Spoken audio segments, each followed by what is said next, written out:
If you're feeling abundant, why would you look? Right? You wouldn't. So then our job then is to be able to maintain that modified state of mind and body. So does that mean like you should check your bank account tomorrow and see if there's $500,000 in it? No. Hello and welcome to the Pacific Channel, where we help you to learn how to be, do, and have whatever you want through the power of the law of attraction, meditation, and more. I'm your host, Steve Doherty. In this audio clip of Dr. Joe Dispenza, Lewis Howe asked Dr. Joe, what happens if we try to create from survival emotions? In other words, what happens if you are upset, discouraged, angry, depressed, or distraught, and you try to create your own reality from those emotional places?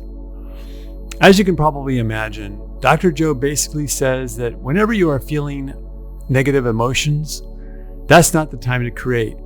He doesn't say this exactly, but when you create from lower vibrations, you can only create things that are a match to that vibration, right? So if you are angry, for example, the universe will say, okay, no problem. Here are more things to be angry about. And if you are sad via the law of attraction, the universe will say, okay, sure, no problem. We will give you more things to be sad about.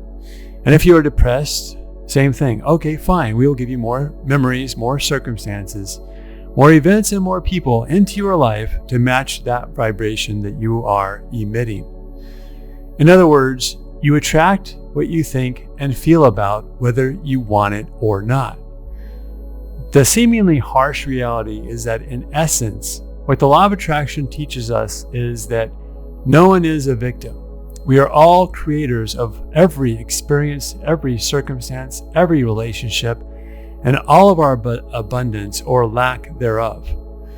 I learned about this in 2002 when I first started to learn about the law of attraction.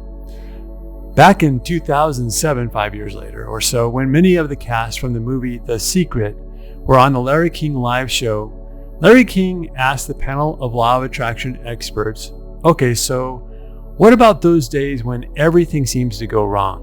What then? I was watching it live with my sons and my dad.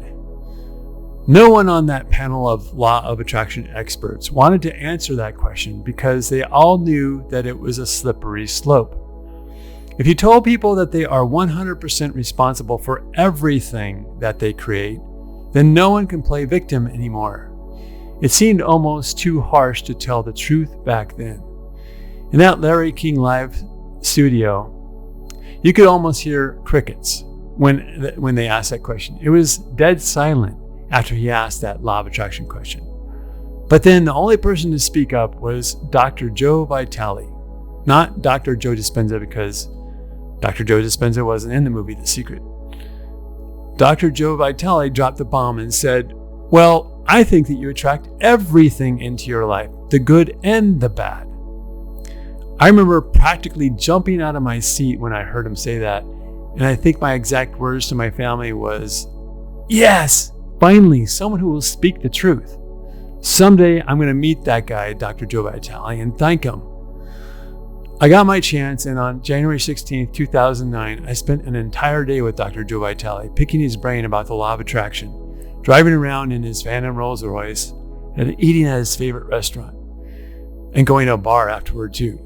At one point, I did thank him for speaking the truth that we attract both the good and the bad, and then he told me that he received a lot of flack for it. People don't want to be told that they create everything in their lives because that means that they are responsible for all of it, the good and the bad. So the point is that yes, the universe may seem unforgiving and not compassionate at all, but the reality is that the law of attraction is the most compassionate and equal opportunity law of the universe. It gives you all of the power to create whatever you want to create once you understand how it works. Let's listen to Dr. Joe Dispenza explain how to create now. What happens if we try to create from survival emotions? It just takes a long time. You'll just force it. Little steps at a time. You'll force it. Yeah. You'll force it. You'll fight for it. You'll compete for it. You'll manipulate. You'll cheat. You'll lie. You'll do anything to get what you want because that's what matter does when it's trying to change matter. And everybody's playing that game, right? Everybody's trying to accumulate the most amount of things. Right. Okay, so that's what abundance means to certain people. Get as many things as you can. Okay. You want that? Not a problem. But let's learn the formula of how to create, right? Yes. So then you'd have to feel those emotions before the experience occurred. And if you understood that you could dissociate all of your attention from this three-dimensional reality and have no attention on anything known, and understand that it's the field that creates matter, not matter that emits the field. And if you could get to that place and change your energy with a clear intention and elevated emotion, your heart starts beating in this beautiful rhythm like a drum. We've measured it so many times, and when that occurs, the next thing that happens, the heart informs the brain, it's safe to create now. So the person relaxes into the present moment, and then we see this like if you took a big sheet, in a blanket, and you went like that, the energy of the heart actually informs the brain to move into these beautiful, elegant states of alpha brainwave patterns, coherent alpha. And that's saying, what's the next dream? What's the next opportunity you want to experience? That's a state of creation. So now you have a Wi-Fi signal. You got a coherent brain, that's a directive, that's a signal out, and you got this coherent heart. That's what draws it to us, right? You combine those two, and if there's a vibrational match between your energy and that potential in the quantum field, and you're feeling abundant, and whatever your brain associates with being abundant, that's your call. That's what the creative process is. This is the creative center. The brain frontal lobe actually says, what would it be like to be creative or abundant? I don't know what it'd be like to be abundant. Well, then go read a few books on people who actually became abundant and realized it wasn't a glorious process. They failed miserably.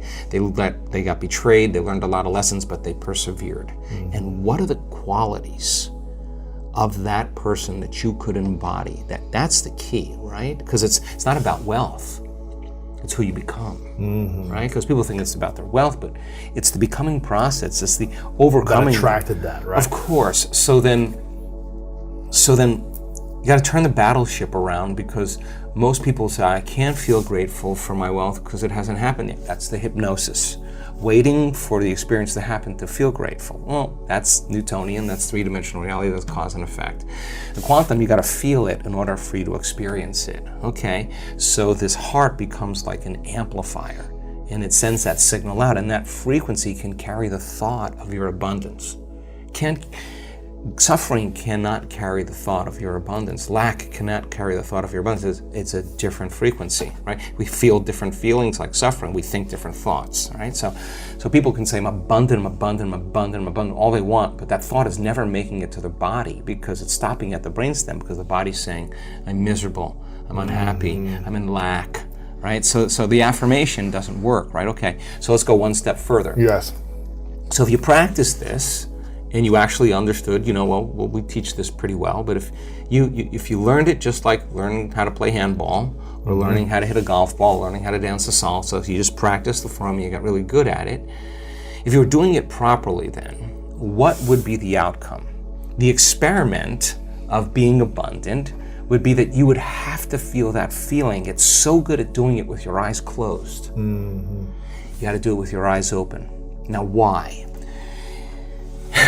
Because if you're feeling the feelings of your emotions, of your future, you're no longer looking for them. Because you're in the future now. Your body is so objective that it's believing it's living in that reality where you are abundant. And as long as you feel that emotion, you're not separate from it any longer. You're no longer in lack. You're no longer looking for it to occur. Say, why hasn't it happened yet? If you're feeling abundant, why would you look?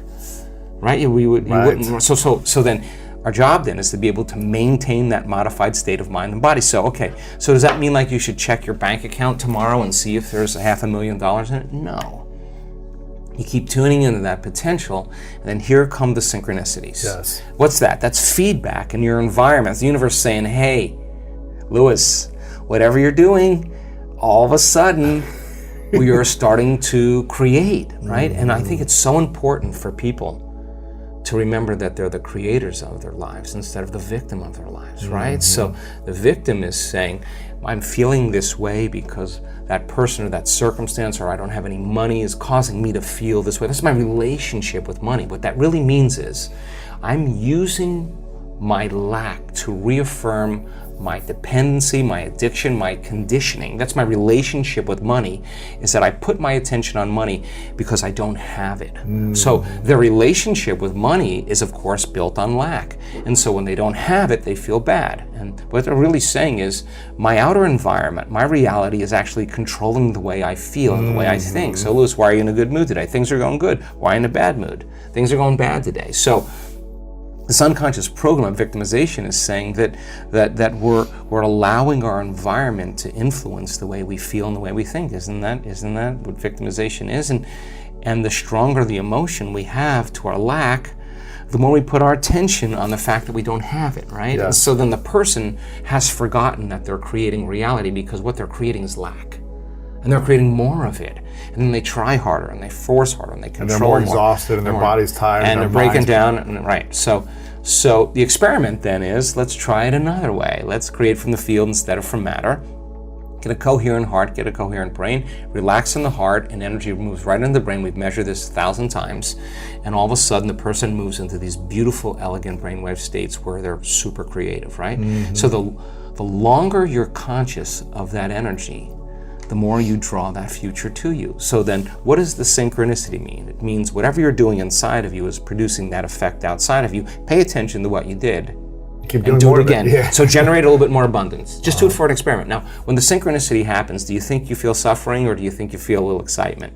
You feel inspired, right? So then that synchronicity is saying, use this energy, use this feeling. It should be easier for you to feel this now, and go back and do it again. Keep the experiment going.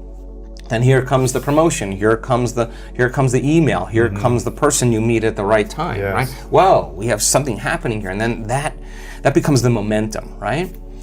So then we generate abundance. That's how we do it. And the relationship, It doesn't just happen by accident. We generate it. we generate abundance, right? So then if you have an hour meditation where you're tuning into your abundant future, but then you're spending the other 15 hours a day in lack, don't expect anything to change. You defaulted. You're back to the old energy. And if you say it's that person or that circumstance or that bank account, I'm going to say you're back to the unconscious program of being a victim, right? So then let's go a step further. If your personality creates your personal reality, and it does, and your personality is made up of how you think, how you act, and how you feel, then the present personality who's listening to this podcast has created the present personal reality called their life. Nothing big there. Which means if you want to change your personal reality, you're going to have to change your personality. Right. Nothing changes in your life until you change, right? So then 95% of who we are is on autopilot, right? It's a programmed thoughts, hardwired thoughts, beliefs, perceptions, unconscious habits and behaviors, and really, really emotional responses that tend to be really knee-jerk and automatic, right? So if 95% of who we are is a set of unconscious programs, then the first step to change is becoming conscious of those unconscious thoughts. Now, people think when they sit down to do the work and make their change that they're doing something wrong. No, those thoughts have to come up. I'm not worthy, it's never going to work. But the person who's truly persevering towards their abundance realizes just because they have that thought doesn't mean it's true. They're curious on what's on the other side of that thought. Well, that's just the thought, right? And nerve cells that no longer fire together no longer wire together. So you keep moving past that thought, it has less and less power over you, right? Now you have power over it, or better yet, you're using your brain in the proper way instead of being a victim to your brain, Sure. right? If you complain about money, if you judge people who have it, if you rush when you're in lack, if you cheat when you don't have what you need, an abundant person doesn't do that. You got to look at that and say, I got to break these habits. Yes. Oh my God, if I truly want to be abundant, I can't act this way. Now here's the big one. If I truly want to be a new personality that's in a new personal reality, I can't take lack with me. I can't take unworthiness. I can't take the story that goes along with it with my parents or my grandparents or my ex or whatever. That story has to end, right? I mean, if not now, when, right? How do people end those stories? Well, of course. Well, how many times do we have to forget until we stop forgetting and start remembering? Right. That's the game, right? That's the game called change. How many times do we have to go unconscious and default to that old personality when we catch ourselves and stop doing that and get conscious? That's the moment of change. So the problem is that most people wake up in the morning and they think, let me think of my problems, right? The brain is a record of the past, right? So they think about their problems. They don't have enough money, and those problems are usually connected to certain people at certain places with certain objects and certain things. What didn't work out, or who Right. screwed me over. Or So the moment they wake up, the moment they remember those problems, they're thinking in the past.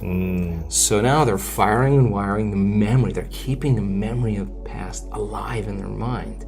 The problem is, every one of those memories has an emotion associated with it because we've experienced it. So when they feel the lack, when they feel the unhappiness, when they feel the anxiety, now the body's in the past. Thoughts being the language of the brain, feelings being the language of the body, how we think and how we feel creates our state of being. But the conditioning process starts because conditioning only needs a thought and a feeling, a memory or an image and an emotion, and a stimulus and a response, and you're conditioning your body to become the mind of that emotion. And now the memory's not in the brain. Now the memory's buried subconsciously in the body, and the body becomes the mind of that emotion. So the body is living in lack, and it's believing. the body is that through the nervous system, or is that through neurochemical, the cells, everything? So the body's so objective that it does not know the difference between the real life experience that's creating the lack and the emotion that you're creating by thought alone called lack. The body's believing it's living the same past experience every day. Why? Because the end product of an experience is an emotion. Well, if your life is changing, but you're still feeling lack, don't expect anything that you won't even see it. You'll walk right past it. You're viewing your life through the lens of the past. Okay, so then the person realizes that all their friends are making money and they're doing stuff, and they're like, wow, I'm really feeling lack now. So then when it no longer becomes about your abundance and it becomes about your change, that's a valuable moment. When it's no longer about your healing, but it's about your change. I paid attention to a lot of people in the last couple of years tell their story. The people who heal in this work from cancers and all kinds of chronic health conditions and Parkinson's and strokes and paralysis and all kinds of things. It's rare genetic disorders. It never was about, when they've really got in the game, it was never about their healing. It was about, what do I need to change in order to heal? When the game goes like that, so then the person who's feeling lack, on some level or another, it's not just in the mind, it's in the body, right? So you are always creating either what you want or what you don't want. And that is why a lot of people feel like they are stuck in a rut. It takes a considerable amount of energy to discipline yourself to choose better feeling thoughts, especially when something goes wrong. So when something does go wrong, or you find yourself in a negative mood, that's the time to meditate, take a break, take a nap, take a walk, go get a massage, or do anything to get your mind and heart out of those lower vibrations. You must break that spell of negativity, or else it will be very, very easy to spiral into more and more negative thinking. One of the things that Dr. Joe says is that a lot of people say that they don't know what it would be like to feel abundant. So his answer is to go read some books on people who created abundance. The problem with that idea is that everyone who has quote unquote made it feels like they have to justify everything that they created in their lives. And so they are more than likely to stretch the truth a bit and tell you how hard they had to work and how much blood, sweat, and tears they had to go through to attract and get their abundance. When the truth is, more than likely, what they really did was knowingly or unknowingly leverage the power of the universe to create their abundant life easily. Do you really want to believe that to attract your abundance that you too will have to go through betrayal, difficult, trying, hard times?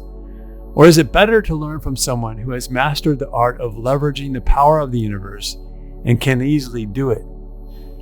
The other interesting thing that Dr. Joe talks about, but he skims over it fairly quickly, is that creation isn't just about attracting wealth, health, and happiness.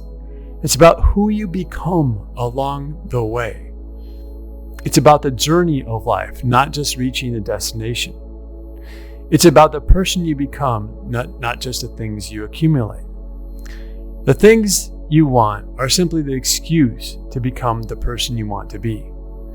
Another point is that Dr. Joe says that you've got to become just as good at creating that feeling of abundance of whatever you want with your eyes open, not just when you're meditating. I don't think that he means that all of us should sit around and meditate all day long. What he's saying is that you've got to do more to focus on the quantum field of potential while you are awake, while you are in your day. That's the key. We can't rely on just 1 hour a day of meditation to keep our vibration high enough to attract what we want. I've heard that if you could just keep your vibration high for just 51% of your day, you'd attract all that you want. You are the creator of your life, not the victim of it, as Dr. Joe said. But also, as Dr. Joe said, you have to change first. Change must come first. If you like this video, please like, subscribe, and share it with anyone you know who might benefit from it. Thanks for watching, and now be the change you want to see in your life. Have a great day or night. Christmas is coming, and we would love to give back to our Pacific family. We are offering 2 lucky winners a ticket to Dr. Joe Dispenza's week-long retreat in Cartagena, Colombia, worth $2,300 each. To enter the giveaway, you must be a subscriber to our channel Pacific. Like this video, comment your manifestation goals for the year 2023, share this video with any 5 people, and stay tuned on our channel as we will declare the winner soon. Please refer to the description below for more info. Good luck!